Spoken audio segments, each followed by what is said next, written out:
안녕하세요. 김충만 목사입니다. 오늘은 미가서 2장 6절에서 13절 말씀을 통해 은혜를 나누고자 합니다. 그들이 말하기를 너희는 예언하지 말라. 이것은 예언할 것이 아니거늘 욕하는 말을 그치지 아니한다 하는도다. 너희 야곱의 족속아 어찌 이르기를 여호와의 영이 성급하시다 하겠느냐. 그의 행위가 이러하시다 하겠느냐. 나의 말이 정직하게 행하는 자에게 유익하지 아니하냐. 근래에 내 백성이 원수같이 일어나서 전쟁을 피하여 평안히 지나가는 자들의 의복에서 겉옷을 벗기며 내 백성의 부녀들을 그들의 즐거운 집에서 쫓아내고 그들의 어린 자녀에게서 나의 영광을 영원히 빼앗는도다. 이것은 너희가 쉴 곳이 아니니 일어나 떠날지어다. 이는 그것이 이미 더러워졌음이니라. 그런즉 반드시 멸망하리니 그 멸망이 크리라. 사람이 만일 허망하게 행하며 거짓말로 이르기를 내가 포도주와 독주에 대하여 내게 예언하리라 할 것 같으면 그 사람이 이 백성의 선지자가 되리로다. 야곱아, 내가 반드시 너희 무리를 다 모으며 내가 반드시 이스라엘의 남은 자를 모으고 그들을 한 처소에 두기를 보스라의 양떼같이 하며 초장의 양떼같이 하리니 사람들이 크게 떠들 것이며 길을 여는 자가 그들 앞에 올라가고 그들은 길을 열어 성문에 이르러서는 그리로 나갈 것이며 그들의 왕이 앞서가며 여호와께서는 선두로 가시리라. 6절과 7절 말씀을 통해 보면 악한 자들은 미가가 하는 쓴소리 예언을 듣기 싫어하였습니다. 그들이 남의 집을 가져오고 한 가정의 가장들을 노예로 삼고 그들의 산업을 가져오고 그들의 땅을 가져오는 것을 하나님이 심판하신다고 하니까 예언하지 말라고 합니다. 이 악한 자들은 미가가 시대와 상황과 사회적 분위기에 뒤떨어져 있다라고 하는 것입니다. 그러면서 다른 예언자를 데리고 와서는 그 예언자들의 말을 통하여 자신들의 말이 합법적이고 정당하다라는 이야기를 하도록 하게 하여 미가가 말하는 예언이 아무 의미가 없도록 만들고 있습니다. 이 거짓 예언을 하기 위해 온 자들은 악한 권력자들의 편이 되어 그들에게 예언을 하며 지지해주고 있는 것입니다. 권력자들은 그들에게 헌금을 주며 주님의 종이라고 이야기하면서 그들의 말을 듣기를 좋아합니다. 거짓 예언자들은 그들에게 내가 하나님의 종이다. 내 말을 들어라. 틀림없다. 라고 하면서 그들에게 좋은 말을 합니다. 너는 반드시 복받는다. 너는 망하지 않는다. 하나님이 너를 얼마나 사랑하는데 너를 심판하시겠느냐. 너가 하는 행위는 하나님이 모두 다 책임지고 있으니 가감하게 해라. 라고 이야기하고 있는 것입니다. 이들은 자신의 말을 통해서 종교적인 위신도 세워지고 금전적인 보상도 받으면서 자신의 배를 위하면서 살아가고 있는 것입니다. 이 거짓 선지자들은 하나님께 인정은 받지 않았습니다. 학벌이나 학력이나 혈통 등으로 인정은 받았을지 모르겠지만 자신이 하나님의 종이라는 인식에서 벗어나 하나님의 말씀을 순종하는 것에서 벗어나 단지 종교적 행위로서 종교가로서 그들이 원하는 말, 듣기 원하는 말들을 해줌으로 자신의 위치를 유지하고 있는 것입니다. 이들은 결국 하나님의 음성을 듣기를 거부하고 사람들이 듣기 좋아하는 말을 해줌으로써 그들에게 하나님이 너희와 함께하고 있다라는 위선적인 말을 하고 있는 것입니다. 이러한 모습은 마치 서로가 서로를 도우며 협력하면서 자신의 조직, 자신의 공동체를 보호하며 자신들이 스스로 공동체의 주인이 되어져 가면서 하나님은 없고 자신들만 있는 모습을 보여주고 있습니다. 하나님은 더 이상 그 가운데 계시지 않습니다.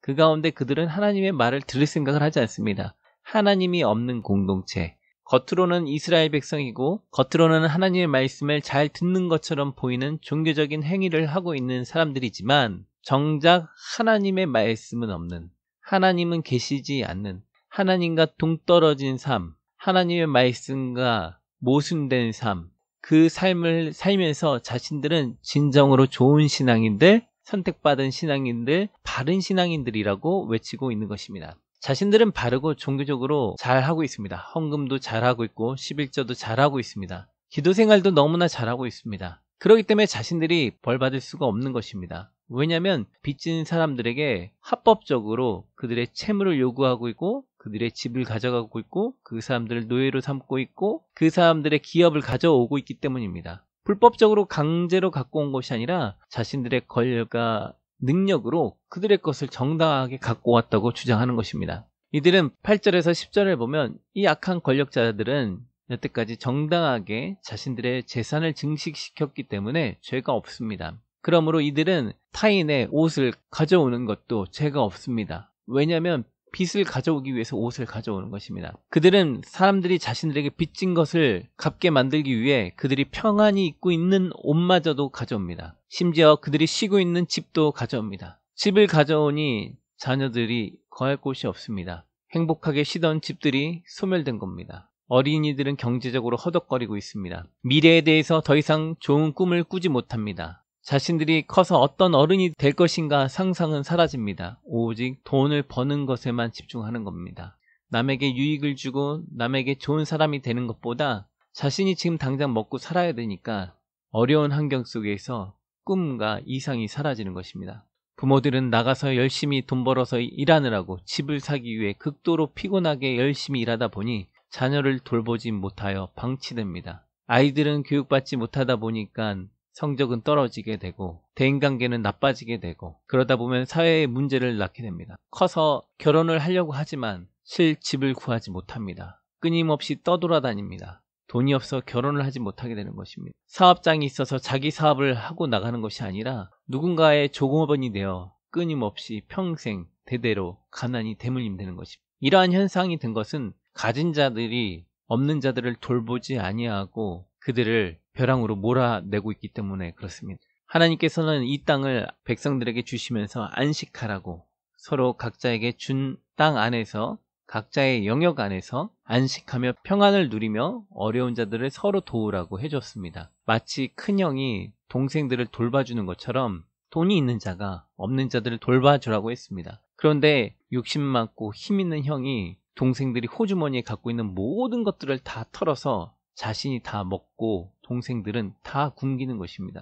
어머니 아버지가 일을 갔다가 돌아와서 그 형을 혼내주는 것처럼 하나님께서는 이 땅 가운데 안식하라고 나눠 먹으라고 서로를 돌봐주라고 싸우지 말라고 이 땅 가운데 평안하라고 주셨는데 사람들이 자기 배만 위하고 없는 자도 자기만 위하려고 하고 있는 자는 없는 자 것까지 다 뺏어서 다 자기가 더 가지려고 하는 그런 모습을 통해서 하나님께서는 화가 나셨습니다. 그래서 하나님께서는 이들 때문에 땅이 더러워졌다라고 말씀하시면서 이들을 이 땅에서 다 털어버리겠다. 전쟁 가운데 재앙 가운데 쓸어버리겠다라고 말씀하십니다. 이들은 이렇게 자신들이 심판받을 것을 알지 못합니다. 그래서 11절에 항상 자신의 욕심을 위해 거들어주는 자들, 말로 호응하는 자들을 스승과 선생과 선지자와 목사와 예언자로 두고 그들이 자신들과 함께 하도록 만드는 것입니다. 어느덧 시간이 지나 그들은 동화되었고 하나가 되어서 자신들이 무슨 죄를 저지르고 있는지 모릅니다. 오직 그 공동체 밖에서 공의와 정의를 부르는 자들만 그것을 알 수 있게 되었습니다. 하나님께서는 온 인류의 하나님이시지 어떤 특정 집단의 하나님은 아니십니다. 그러므로 하나님의 말씀은 모든 이들에게 공평합니다. 나에게만 복이 되지 않고 저 사람에게만 저주가 되지 않습니다. 주의 말씀을 듣지 않는 모든 자는 저주를 받을 것입니다. 주의 말씀을 듣는 자는 모두 복을 받을 것입니다. 우리 주변에서 하나님의 말씀으로 쓴소리를 하는 자들을 찾고 그들의 이야기를 들어야 합니다. 잠언 11장 14절에 훌륭한 지도자가 없으면 나라가 없어지겠지만 망하겠지만 충고자가 많다면 평안을 누린다라고 말을 하고 있습니다. 우리 주변에 나를 위해서 충언하는 사람이 많아야 합니다. 충언은 쓴소리입니다. 단소리가 아니라 내 주변에 쓴소리를 하는 자들이 있어야 합니다. 예레미야 5장 31절에 보니까 선지자들은 거짓을 예언하며 제사장들은 자기 권력으로 다스리며 내 백성은 그것을 좋게 여기니 마지막에는 너희가 어찌하렸느냐.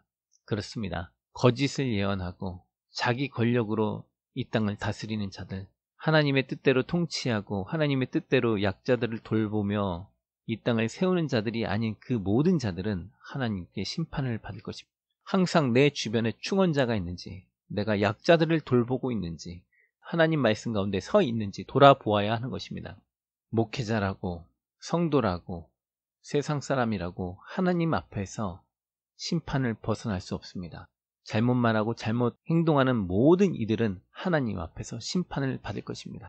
그러므로 우리는 하나님의 말씀을 듣고 회개해야 합니다. 12절 13절은 하나님의 징계로 나라를 다 잃고 모든 재산을 잃고 나면 교만했던 모든 이들이 겸손해지게 된다는 것입니다. 12절에 야곱이 어떠했습니까? 젊은 혈기에 자기 마음대로 살려고 했다가 나이를 점점 먹으면서 하나님 뜻대로 순종하게 된 인물 아닙니까? 너가 네 뜻대로 마음대로 살았지만 그것이 너에게 고생이었다. 하나님 앞에 순종하는 것을 배워라 라는 것이죠.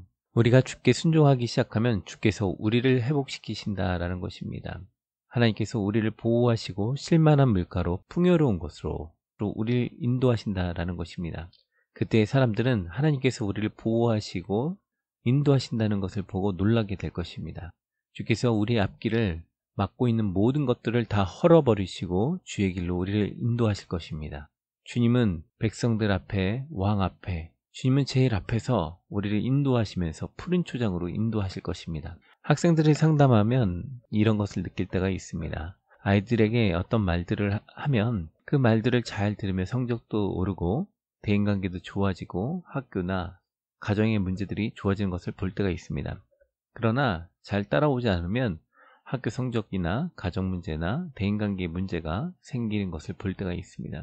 학생들은 자신의 뜻대로 욕구대로 움직일 것인지 그것을 참고 통제하면서 건강하고 좋은 방법으로 성장할 것인지 선택하고 나가는 것이 그들의 인생의 길에서 다양한 변수들을 만드는 것을 볼 수가 있습니다. 하나님께서 마치 우리를 이 땅에 보내셨을 때 이도 마찬가지입니다. 하나님께서 우리를 이 땅에 보내셨을 때도 마찬가지입니다. 강한 자가 약한 자를 돌보도록 만드셨습니다.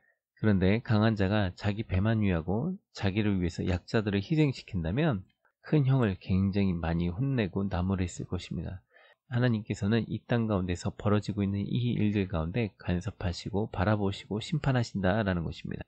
오늘 말씀을 통해서 느낀 점은 듣고 싶은 말만 듣지 말고 하나님께서 말씀하시는 것을 듣고 실천하자, 행하자. 그리고 하나님은 항상 나를 축복만 하시고 보호만 하시는 것이 아니라 주의 말씀에 순종하지 않는다면 재앙과 심판으로 나를 징계하실 수 있다라는 것입니다. 그러므로 하나님 안에서 하나님 말씀을 잘 듣고 하나님 말씀을 잘 전해야 되겠다. 하나님 뜻대로 잘 살아야 되겠다. 순종하면서 나아가야 되겠다라는 것을 느낍니다.